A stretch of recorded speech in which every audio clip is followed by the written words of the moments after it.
교우 여러분 모두 평안하시죠? 코로나19 바이러스 상황이 세계적 대유행 단계로 접어들었습니다. 다행히 우리나라에서는 확진자의 수가 줄어들고 있다는 희망적인 소식이 들리지만 세계적으로는 또 확산되고 있는 그런 상황입니다. 하나님께서 이 상황을 속히 진정시키시고 이 땅에 평화와 안전을 지켜주시기를 소망하면서 3월 15일 주일 아침 예배를 시작하겠습니다. 다 같이 침묵으로 기도하시겠습니다.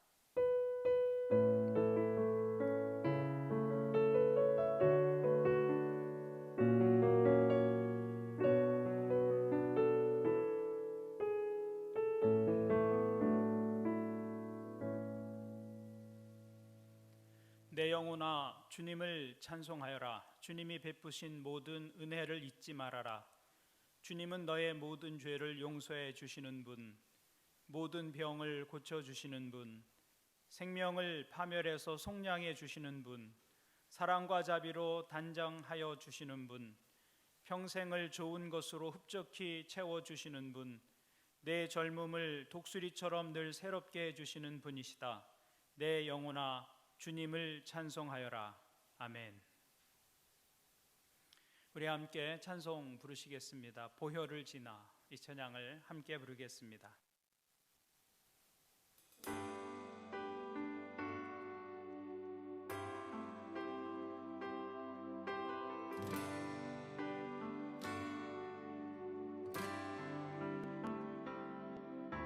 보혈을 지나 하나님 품으로 보혈을 지나 아버지 품으로 보혈을 지나 하나님 품으로 한 걸음씩 나가네. 보혈을 지나 하나님 품으로 보혈을 지나 아버지 품으로 보혈을 지나 하나님 품으로 한 걸음씩 나가네. 존귀한 주 보혈이 내 영을 새롭게 하시네. 존귀한 주 보혈이 내 영을 새롭게 하네.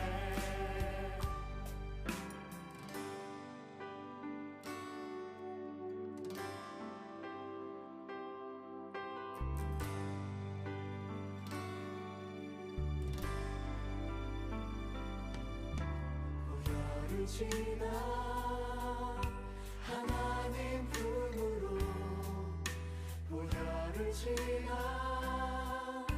아버지 품으로 보혈을 지나 하나님 품으로 한 걸음씩 나가네.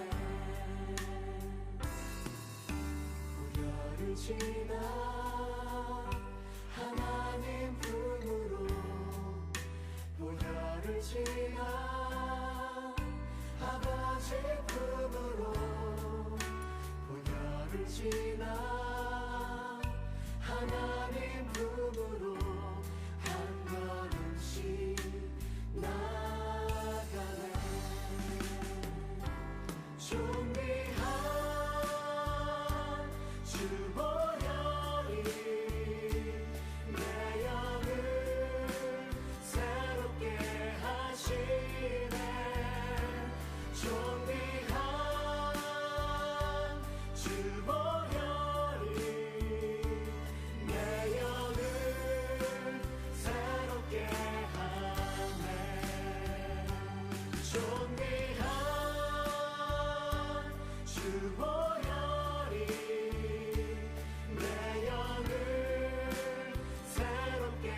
함께 기도하겠습니다.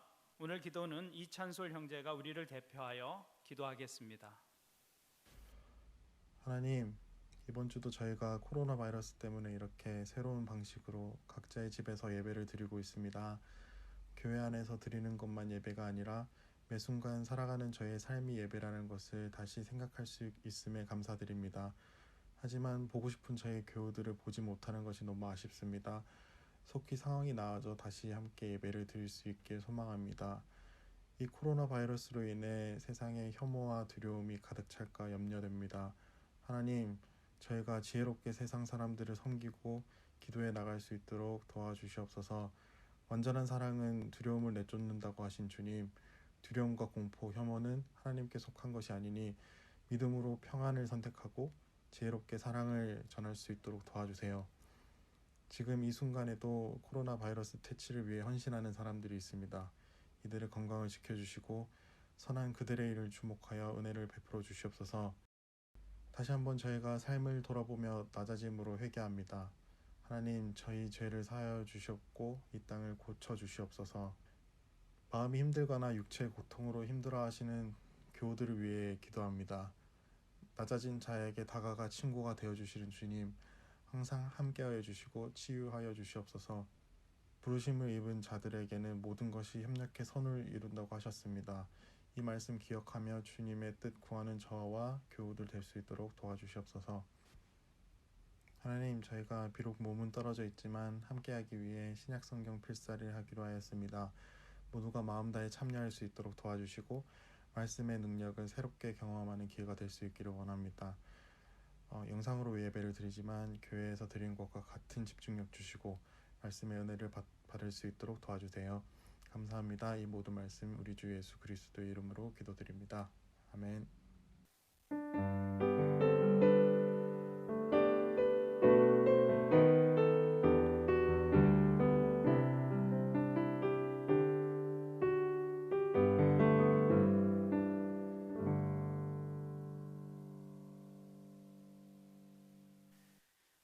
교회 소식을 알려드리겠습니다.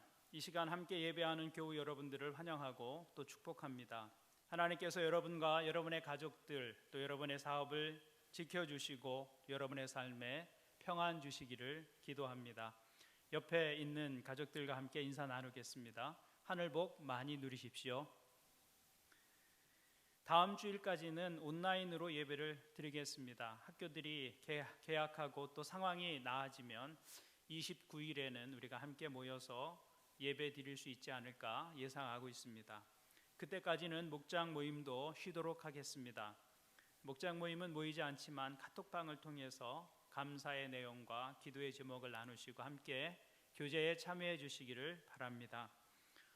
지금은 우리가 더 집중해서 기도할 때입니다. 매일 저녁 9시에 코로나19 상황을 위한 기도문을 카톡방에 올려드립니다. 교회 여러분들께서는 기도문을 가지고 기도하시고 또 아멘으로 참여해 주시기를 바랍니다. 코로나19 바이러스로 인해서 경제적으로 또 육체적으로 아주 어려운 이웃들이 있습니다. 교회에서는 구호 헌금을 재해기구를 통해 기부하기로 결정했습니다. 개인적으로 참여해 주실 분들은 교회 계좌를 통해서 헌금에 동참해 주시기를 바랍니다. 우리가 다시 모여서 예배 드릴 때까지 신약 성경을 필사하기로 했습니다. 교회가 예배를 드리지 못하는 이 초유의 상황을 기억할 수 있도록 필사한 성경을 제본해서 보관하려고 합니다. 필사에 동참하기 원하시는 분들은 카톡방에 올려진 노트를 프린트해서 필사해 주시기를 바랍니다. 프린트하기 어려우신 분들은 A4 용지에 필사하시면 되는데요. 필사하실 때는 제본을 할 수 있도록 좌우의 여백을 3cm 정도 남겨두시고 필사해 주시기를 바랍니다. 더 필요한 공지사항이나 변경된 계획들은 카톡방을 통해서 계속 알려드리겠습니다. 이 상황이 속히 진정되고 회복되기를 계속해서 기도해 주시기를 바랍니다. 오늘 이 시간에는 함께 성경을 읽도록 하겠습니다. 오늘 우리에게 주시는 하나님의 말씀은 마가복음 5장 21절에서 34절 말씀입니다. 우리 한 절씩 교대로 읽겠습니다. 예수께서 배를 타고 맞은편으로 다시 건너가시니 큰 무리가 예수께로 모여들었다. 예수께서 바닷가에 계시는데 회당장 가운데 야이로라고 하는 사람이 찾아와서 예수를 뵙고 그 발 아래 엎드려서 간곡히 청하였다. 내 어린 딸이 죽게 되었습니다. 오셔서 그 아이에게 손을 얹어 고쳐주시고 살려주십시오. 그래서 예수께서 그와 함께 가셨다. 큰 무리가 뒤따라오면서 예수를 밀어댔다. 그런데 12해 동안 혈루증을 앓아온 여자가 있었다. 여러 의사에게 보이면서 고생도 많이 하고 재산도 다 없앴으나 아무 효력이 없었고 상태는 더 악화되었다. 이 여자가 예수의 소문을 듣고서 뒤에서 무리 가운데로 끼어 들어와서는 예수의 옷에 손을 대었다. 그 여자는 내가 그의 옷에 손을 대기만 하여도 나을 터인데 하고 생각하고 있었던 것이다. 그래서 곧 출혈의 근원이 마르니 그 여자는 몸이 나은 것을 느꼈다. 예수께서는 곧 자기에게서 능력이 나간 것을 몸으로 느끼시고 무리 가운데서 돌아서서 누가 내 옷에 손을 대었느냐 하고 물으셨다. 제자들이 예수께 무리가 선생님을 에워싸고 떠밀고 있는데 누가 손을 대었느냐고 물으십니까? 하고 반문하였다.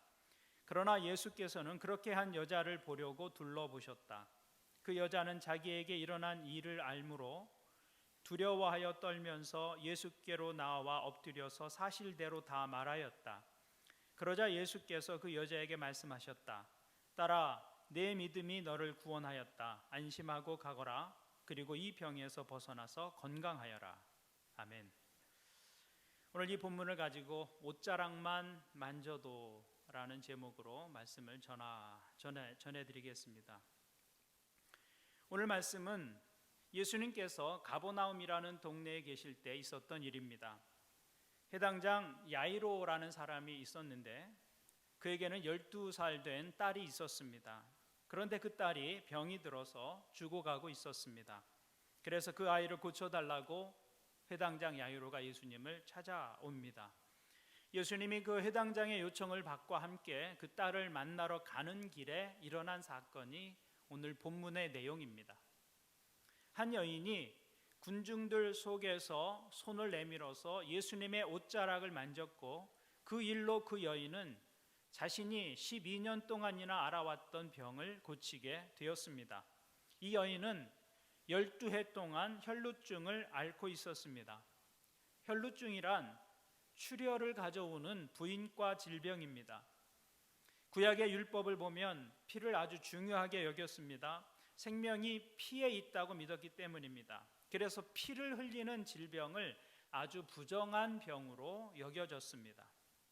마치 나병을 대하듯 피를 흘리는 질병을 대했던 것이죠. 레위기를 보면 여성들이 피를 흘리는 동안에는 일정 기간 사람을 접촉할 수 없었습니다. 그 여인이 만진 것을 다른 사람이 만지거나 그 여인이 앉았던 자리에 다른 사람이 앉으면 그 사람도 부정하게 되었습니다. 그 여인의 손이 닿은 그릇은 깨어버리거나 깨끗이 씻어야 했습니다. 그 여인은 남편과 함께 잘 수도 없었고 아이를 안을 수도 없었고 회당에 들어가서 예배할 수도 없었습니다. 그러니까 이 여인은 병을 앓는 12년 동안을 공동체에서 완전히 소외된 채 버림받은 인생으로 살아가고 있었던 것입니다. 이 사람의 인생은 마치 무인도처럼 아무도 찾아오지 않는 그런 삶이었습니다. 그런데 어느 한순간에 이 여인의 인생이 완전히 새로워지는 기회가 왔습니다. 그것은 이 여인이 어느 날 예수님에 대한 소문을 듣고 믿음으로 주님께 나아와서 그분의 옷자락을 붙잡았기 때문입니다. 이 여인은 예수님에 대한 소식을 듣고 그 예수님의 옷자락만 잡아도 내 병이 나을 것이라고 생각했습니다. 그래서 그 믿음을 가지고 아무도 모르게 주님께 가까이 나와서 손을 내밀었고 예수님의 옷자락을 붙잡았습니다.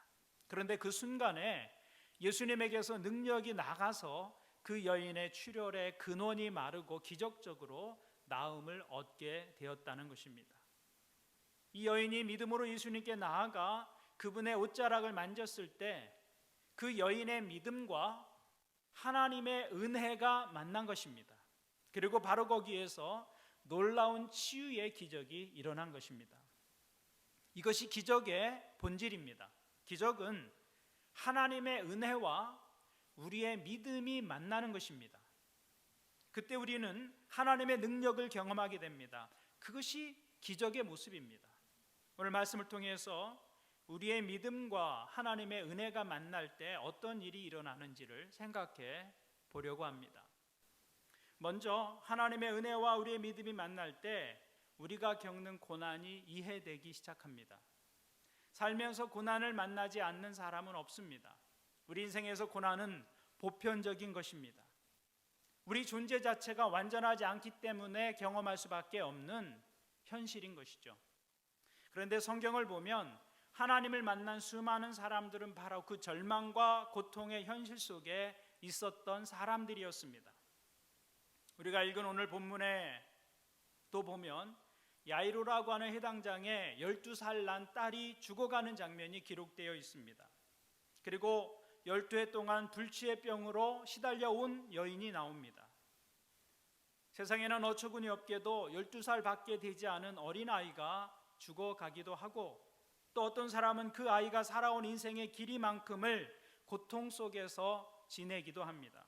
이것이 우리가 사는 세상의 모습이며 우리의 삶의 정직한 실존이라는 것입니다. 인간은 아무도 죽음과 질병과 고통으로부터 자유로울 수가 없습니다. 이 육체는 사는 동안 아프기 마련입니다. 몸만 아픈 것이 아니지요. 인생은 사는 동안 여러 가지 고통을 만나기 마련입니다. 그것은 우리가 피할 수 없는 일입니다. 그런데 우리가 하나님의 은혜 가운데 있으면 그 고통마저도 이해가 되고 그 고통이 오히려 삶의 축복이 되는 것을 경험하게 됩니다. 그래서 우리가 만나는 고통에 대해서 우리가 믿음으로 반응하면 우리의 고통이나 질병은 마치 인생의 다른 문을 여는 열쇠와 같이 변합니다. 열쇠가 없으면 다른 방에 들어갈 수 없습니다.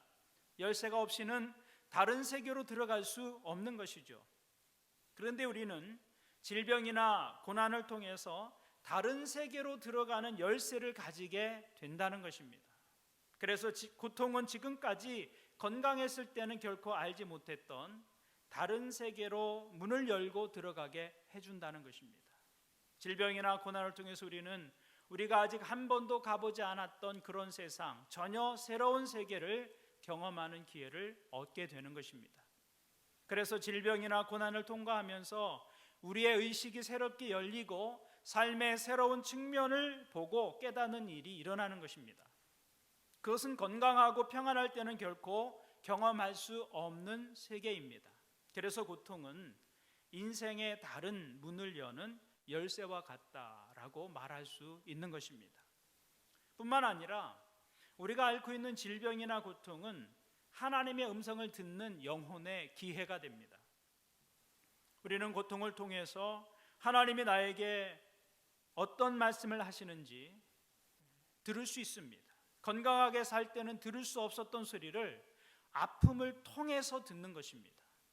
그래서 성경에 나오는 많은 믿음의 사람들도 그런 고통과 질병을 통해서 하나님의 음성을 듣곤 했습니다. 다윗은 이렇게 고백합니다. 고난을 당한 것이 내게는 오히려 유익하게 되었습니다. 그 고난 때문에 나는 주님의 율례를 배웠습니다. 하나님의 은혜를 알고 나서 다윗이 고백하는 것이 무엇입니까? 내가 고난을 통해서 주의 음성을 들었고 주님의 율례를 배웠다는 것입니다. 그래서 고난이 도리어 나에게 유익이 되었다고 고백합니다. 하나님의 은혜 안에 서 있으니까 고통과 약함마저도 하나님의 뜻을 깨닫고 하나님의 능력을 경험하는 통로가 되더라는 고백입니다. 이렇게 우리가 고통의 의미를 알게 되면 그 질병은 우리를 쏘고 괴롭게 하는 악당이나 원수가 아니라 그 질병이나 고통이 도리어 우리의 친구가 되는 것입니다. 여러분 혹시 어떤 질병을 앓고 계십니까? 여러분의 삶을 찌르는 어떤 고통이 여러분에게 있습니까? 그 고통의 의미를 믿음 안에서 발견하게 된다면 그 질병과 고통은 나에게 영혼의 소리를 들려주고 내가 경험하지 못했던 다른 세계를 여행할 수 있도록 안내하는 친구와 같은 존재가 된다는 것입니다. 그래서 우리가 하나님의 은혜 가운데 있으면 고통은 인생의 다른 문을 여는 열쇠와 같다, 그렇게 말할 수 있는 것이죠. 그런데 제 말씀을 오해하지는 마시기 바랍니다. 그렇다고 병을 사랑하고 병을 사모하라는 말씀이 아닙니다. 가능한 한 우리는 우리의 몸을 건강하게 유지해야 합니다. 그것이 몸에 대한 청지기로서 우리의 의무 가운데 하나입니다. 그런데 우리가 인생을 살면서 고통을 안 만날 수가 없다는 것이죠. 그때 우리가 어떻게 반응하느냐에 따라서 그 고통은 절망적인 고통이 되기도 하고 창조적인 고통이 되기도 한다는 것입니다. 그래서 하나님께서 우리 인생에 고통과 어려움을 허락하실 때 우리가 그것을 낭비하지 않는 것이 중요합니다. 하나님은 그런 상황을 통해서 우리가 건강하거나 평안할 때에는 결코 배우지 못하는 삶의 소중한 의미들을 깨닫고 알게 되기를 바라시는 것입니다. 그러므로 고통이 문제가 아닙니다.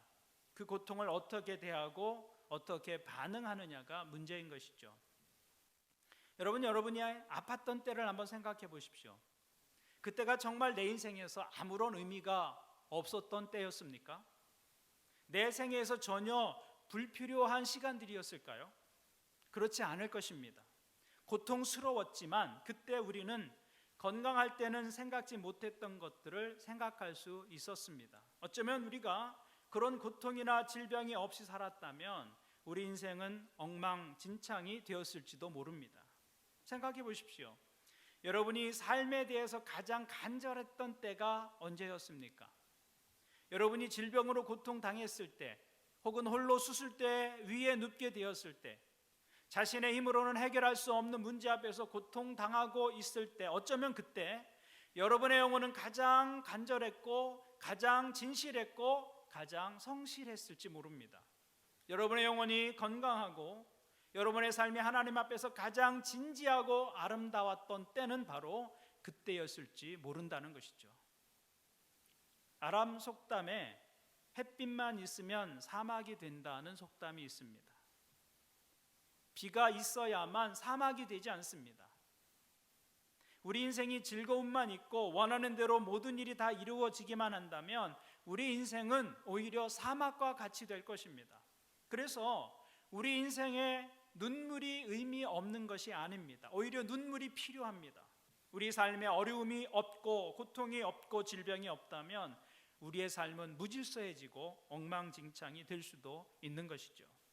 그렇다고 일부러 병을 앓으라는 말씀이 아니라고 말씀을 드렸습니다. 여러분, 건강하게 사십시오. 몸과 마음을 잘 관리하십시오. 그러나 아무리 노력해도 우리 육체가 아플 때가 있습니다. 그래서 그 고통의 시간을 지나게 되었을 때 그냥 아프기만 하지 말라는 말씀입니다. 그 아픔을 통해서 우리가 발견하고 경험해야 하는 또 다른 세계가 있기 때문입니다. 그러므로 우리가 그때를 지날 때 단지 원망과 불평과 부정적인 시각으로 내게 당하고 있는 그 고통을 바라볼 것이 아니라 믿음의 시각으로 그것을 바라보아야 할 것입니다. 믿음으로 우리 인생을 바라본다면 우리는 고통 속에서도 그 속에 감추어진 하나님의 축복을 발견할 수 있는 것입니다. 오늘 말씀 속의 한 여인은 인생에 피할 수 없는 고통 속에서 놀라운 기적을 경험합니다. 우리 오늘 본문 속에서 이 여인이 기적을 경험하는 결정적인 두 가지 단서를 발견할 수 있습니다. 우리 27절 말씀을 같이 읽어보겠습니다. 이 여자가 예수의 소문을 듣고서 뒤에서 무리 가운데로 끼어 들어와서는 예수의 옷에 손을 대었다. 여기 아주 중요한 단어가 나옵니다. 하나는 듣고라는 단어이고 다른 하나는 손을 대었다라는 단어입니다. 먼저 이 여인은 예수님에 대한 소문을 들었습니다. 여러분, 인생에서 우리가 무슨 소리를 듣느냐, 이것은 매우 중요한 일입니다. 사람들이 불행해지는 이유 가운데 하나는 잘못 듣고 잘못 행하기 때문입니다. 여러분 주변에서 하는 일마다 잘 안 되고 안 풀리는 사람들을 볼 수 있습니다. 모두가 그런 것은 아니지만 이런 사람들의 삶의 특징 가운데 하나는 꼭 들어야 할 말은 잘 안 듣는다는 것입니다. 그리고 듣지 말아야 할 말은 잘 듣고 따릅니다. 정작 듣고 따라야 할 이야기에는 귀를 닫아버리는 것이죠. 아무리 이야기해도 소용이 없습니다. 우리 인생에서 우리가 무슨 소리, 누구의 소리를 듣느냐 하는 것은 매우 중요한 일인 것이죠. 여러분, 우리에게 듣는 것이 중요하다면 그것은 또한 우리가 주변의 사람들에게 무슨 말을 하느냐가 중요하다는 이야기가 될 것입니다. 저와 여러분은 예수님에 관한 소문을 전하는 사람들입니다. 사람들이 우리를 통해서 예수님에 대한 소문을 들어야 할 것입니다. 오늘 이 여인은 누군가로부터 예수님에 관한 소문을 들었습니다. 누군가가 예수님에 대해서 이야기하는 것을 멈추지 않았고 그 이야기가 전하여져서 절망 가운데 있었던 이 여인의 귀에 들리게 된 것입니다. 그리고 그 들음에서부터 오늘 이 기적이 시작되고 있는 것입니다. 그러니까 누군가 예수님에 대해서 이야기했던 그 사람이 없었다면 이 기적도 일어날 수 없었을 것입니다. 그러므로 우리가 삶 속에서, 관계 속에서 예수님에 대해서 이야기하는 것은 매우 중요한 일이다라는 것이죠. 왜냐하면 믿음은 들음에서 나기 때문입니다. 로마서 10장 17절은 이렇게 말씀합니다. 그러므로 믿음은 들음에서 생기고 들음은 그리스도를 전하는 말씀에서 비롯됩니다. 성경은 믿음이 들음에서부터 시작된다고 말씀합니다. 하나님의 위대한 역사는 들음에서부터 시작되는 것이죠. 복음을 듣는 것이 믿음의 시작이라는 것입니다. 반면에 베드로후서 2장을 보면 소돔 땅에 머물러 있었던 롯에 대해서 말씀하고 있는데 롯에 대해서 이렇게 기록하고 있습니다. 이 의인이 그들 중에 거하여 날마다 저 불법한 행실을 보고 들으므로 그 의로운 심령이 상함이라. 무슨 말씀입니까? 롯이 아브라함과 같이 의로운 사람이었지만 소돔 사람들 가운데 거하면서 그들의 불법한 행실을 보고 들음으로 그 의로운 마음을 상하게 되었다고 성경은 기록하고 있는 것입니다. 그가 듣는 것이 그의 삶이 되었고 그가 듣는 것이 그의 인격이 되었다는 말입니다. 그래서 사람이 무엇을 듣느냐 하는 것은 매우 중요한 일입니다. 그런데 오늘 이 여인이 들은 것은 무엇이었습니까? 바로 예수님에 관한 소문을 들었습니다. 그녀는 예수님께서 지금까지 행하신 모든 일들에 관해서 들었을 것입니다. 죽은 자를 살리시고 병든 자를 고치시고 바다와 광풍을 명하여 잠잠케 하신 예수님, 그분이 자기가 사는 가버나움에 오신다는 소문을 들은 것이죠. 이 예수님에 대한 소식은 이 여인에게 새로운 소망을 갖게 했고 이 여인의 운명을 바꾸는 계기가 된 것입니다. 그러므로 살면서 무엇을 듣느냐 하는 것은 매우 중요한 일입니다. 특별히 여러분이 삶이 힘들고 어려울 때 누구의 소리를 듣느냐 하는 것은 매우 중요한 일일 것입니다. 그래서 우리가 해야 할 일은 하나님의 말씀이 들리는 자리로 가는 것입니다. 말씀이 있는 자리에 머무는 것이죠. 거기에서 우리의 영혼이 회복되고 하나님이 일하시는 것을 경험하게 될 것입니다. 오늘 이 여인은 예수님에 대한 소문을 들었습니다. 그런데 그 듣는 것 못지않게 중요한 것이 또 하나 있습니다. 그것은 그 들은 것을 가지고 자신과 어떤 대화를 나누는가 하는 것입니다. 이 여인은 예수님에 대한 소문을 듣고 자신과 이런 대화를 나누었습니다. 28절 말씀을 보니까 그 여자는 내가 그의 옷에 손을 대기만 하여도 나을 터인데 하고 생각하고 있었던 것이다. 이 여인은 예수님에 관한 소문을 들었을 때 내가 그의 옷에 손을 대기만 해도 나을 텐데 그렇게 생각했습니다. 내가 예수님의 옷깃만 만져도 나는 나을 수 있을 거야. 나는 치료될 수 있을 거야. 나는 구원받을 수 있을 거야. 이 여인은 자기 자신에게 그렇게 이야기했다는 것입니다. 예수님에 관한 소문을 듣고 그 소문과 자신을 연관시키면서 자신에게 긍정적인 말을 하고 자신에게 소망적인 이야기를 하는 것입니다. 바로 그것이 믿음의 모습이다라는 것입니다. 그런데 놀랍게도 많은 사람들이 자기 자신과 이야기하면서 긍정적인 대화를 나누기보다는 부정적인 대화를 더 많이 나눈다는 사실입니다. 이것이 영적 침체에 빠져 있는 사람들의 특징입니다. 자신과 부정적인 대화를 나누는 것입니다.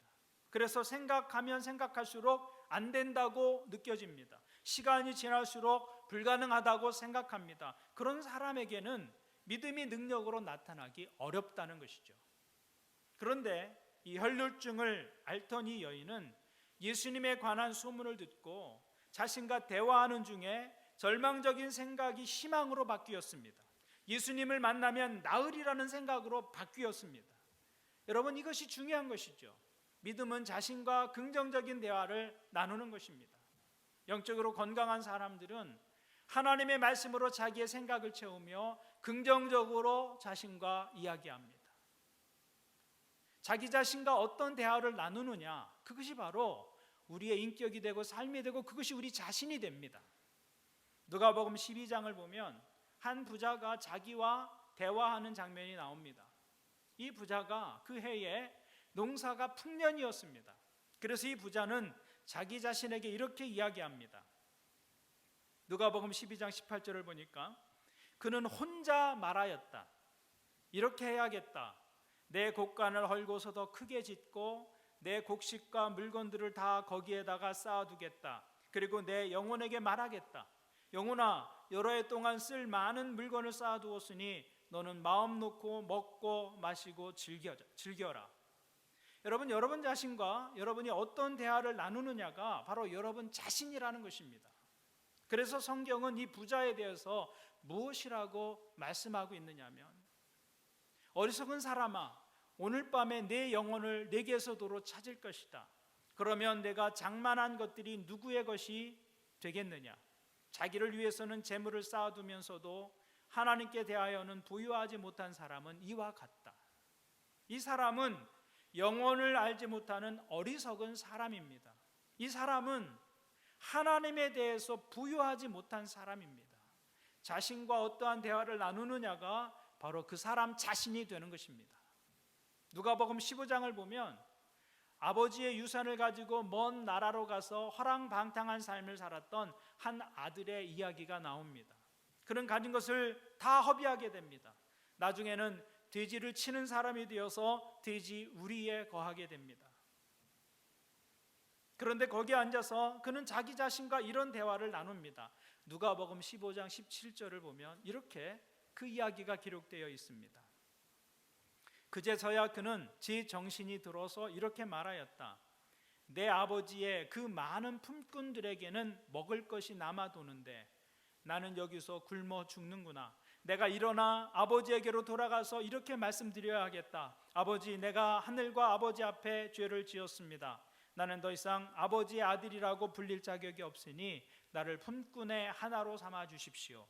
그는 일어나서 아버지에게로 갔다.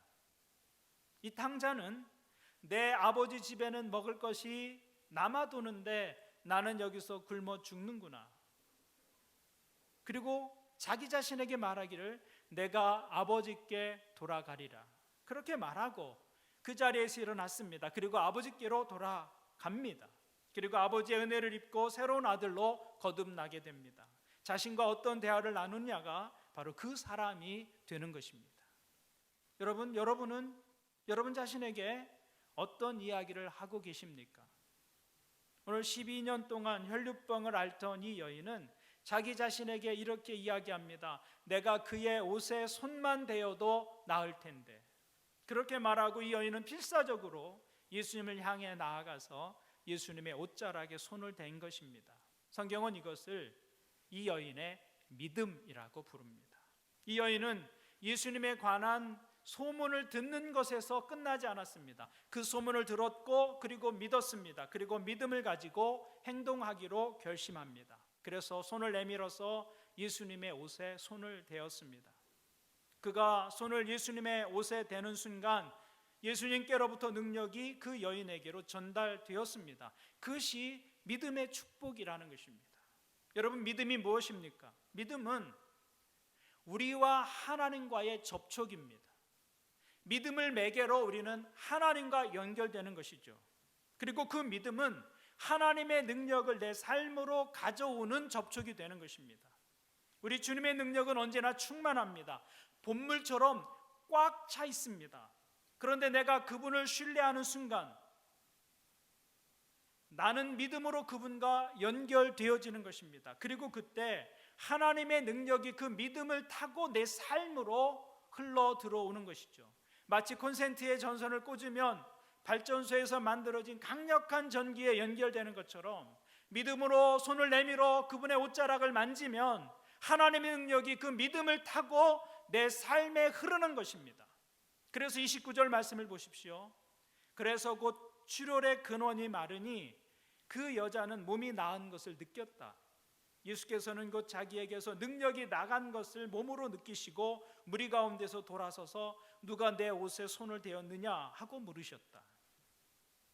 예수님의 옷자락에 이 여인이 손을 대는 순간 예수님 안에 있는 능력이 이 여인이 뻗은 손길을 통해 그 여인에게로 전달되어진 것이죠.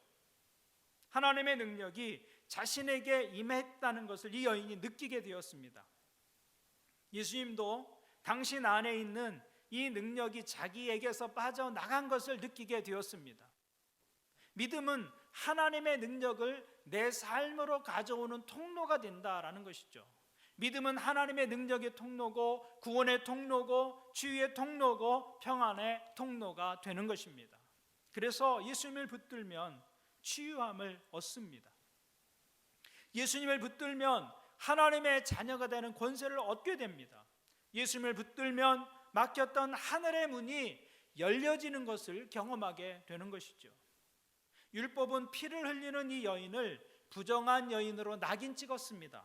자신만 부정한 것이 아니라 이 여인이 만지는 모든 것, 이 여인이 접촉하는 모든 사람이 부정해진다고 율법은 규정하고 있었습니다.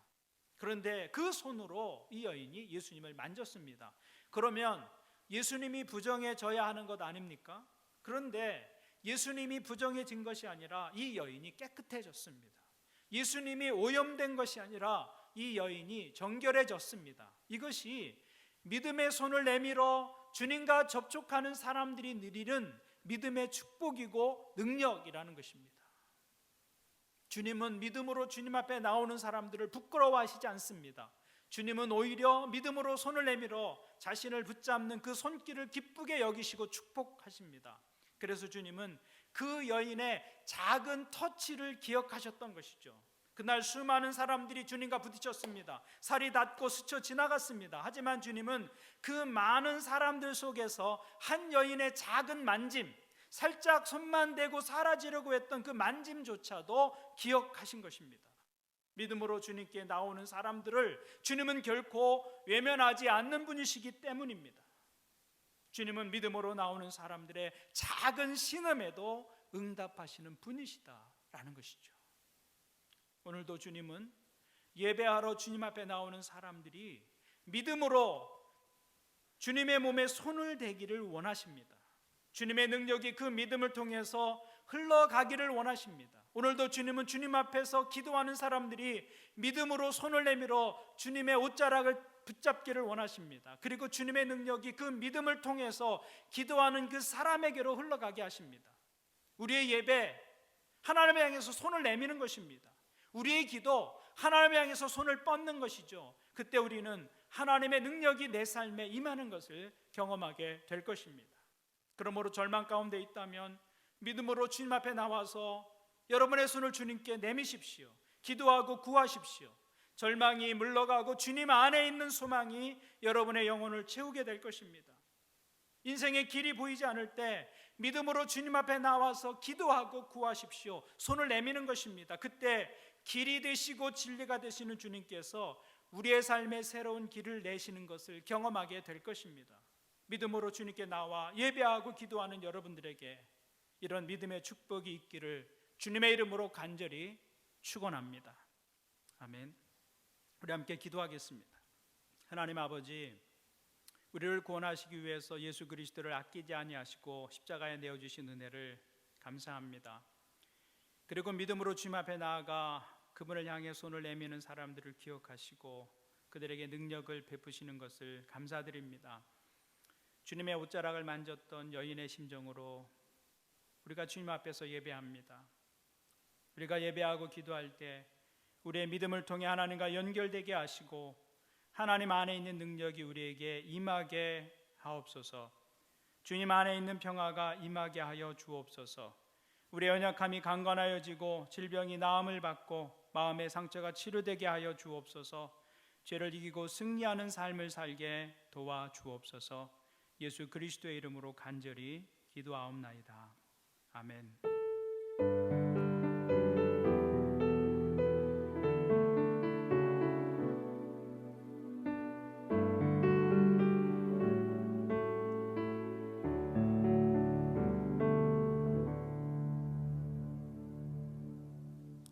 우리 말씀을 생각하면서 주만 바라볼지라 이 찬양을 함께 드리겠습니다.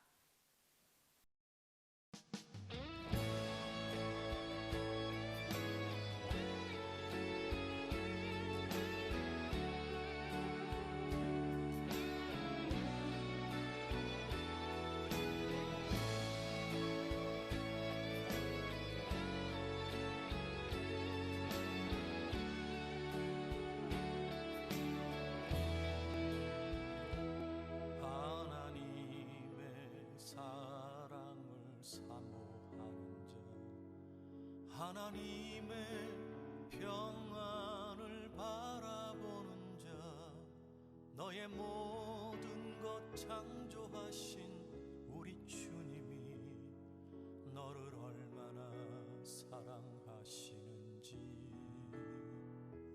하나님께 찬양과 경배하는 자, 하나님의 선하심을 닮아가는 자, 너의 모든 것 창조하신 우리 주님이 너를 자녀 삼으셨네. 하나님 사랑의 눈으로 너를 어느 때나 바라보시고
우리 함께 기도하겠습니다.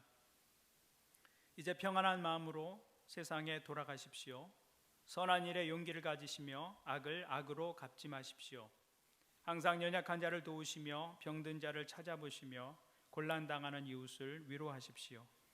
모든 사람을 존경으로 대하시며 주님께 봉사하고 주님을 사랑하십시오. 모든 일을 믿음과 사랑으로 행하시며 어떠한 일에도 소망을 포기하지 마십시오. 그리고 거룩하신 성령님께 순종하여 기쁨과 감사의 생활을 해 나가십시오. 우리 하나님 아버지께서는 여러분을 항상 도와주실 것입니다. 이제는 우리 주 예수 그리스도의 은혜와 하나님의 크신 사랑과 성령님의 임재와 교제가 믿음의 손을 내밀어 하나님과 연결된 삶을 살기를 원하는 하나님의 자녀들과 고통당하고 있는 이 땅 위에 함께 하시기를 간절히 축원하옵나이다. 아멘.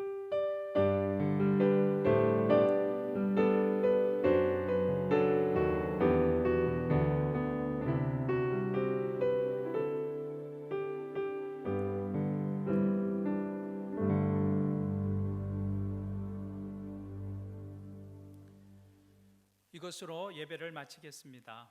이제 삶의 자리에서 하나님과 동행하는 삶을 살아가십시오.